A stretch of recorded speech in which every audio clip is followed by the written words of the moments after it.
Hello viewers, in this video tutorial we are going to discuss and learn about memory and its types in computer. So let's start.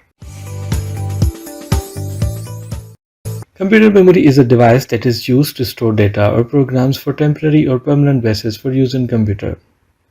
Viewers, जैसे हम इंसान अपना brain इस्तेमाल करते हैं कोई भी इंफॉर्मेशन को याद करने के लिए, इसी तरह कंप्यूटर भी कोई भी इंफॉर्मेशन को सेव करने के लिए या स्टोर करने के लिए मेमोरी रिक्वायर करता है और हमें प्रोवाइड करता है मेमोरी के ऑप्शंस। कंप्यूटर के अंदर मेमोरी के दो ऑप्शंस होते हैं या दो टाइप्स होते हैं, primary memory and secondary memory.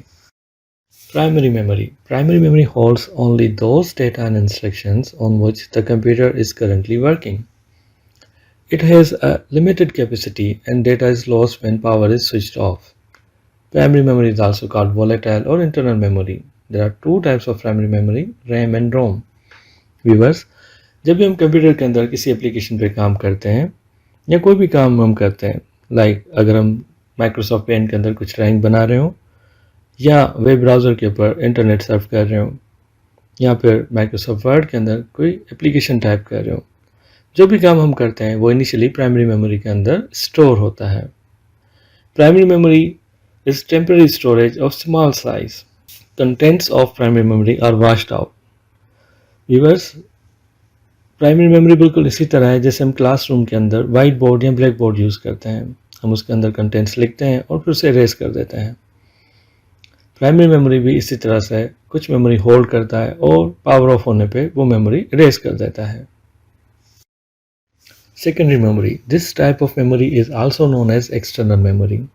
It is slower than the main memory. These are used for storing data or information permanently. Secondary memory is also called non-volatile. Examples are hard disk drive, solid state drive, Pendrive, CD और DVD. Viewers, जब भी हम computer के अंदर किसी application में काम करते हैं, कोई फाइल बनाते हैं, उस फाइल को जैसे हम सेव करते हैं तो वो हार्ड डिस्क ड्राइव के ऊपर स्टोर हो जाती है या सेव हो जाती है। परमानेंट स्टोरेज के लिए हम इन डिवाइसेस को यूज़ करते हैं like hard disk drive, pen drive और डीवीडी। हम जब भी अपना काम कंप्यूटर के अंदर परमानेंटली स्टोर करना चाहेंगे, हम इन डिवाइसेस को यूज़ करते हैं। जो फाइल्स हम परमानेंटली सेव करते हैं, हम उन्हें दोबारा एक्सेस भी कर सकते हैं। That's all about this video. I will see you in next. Thank you.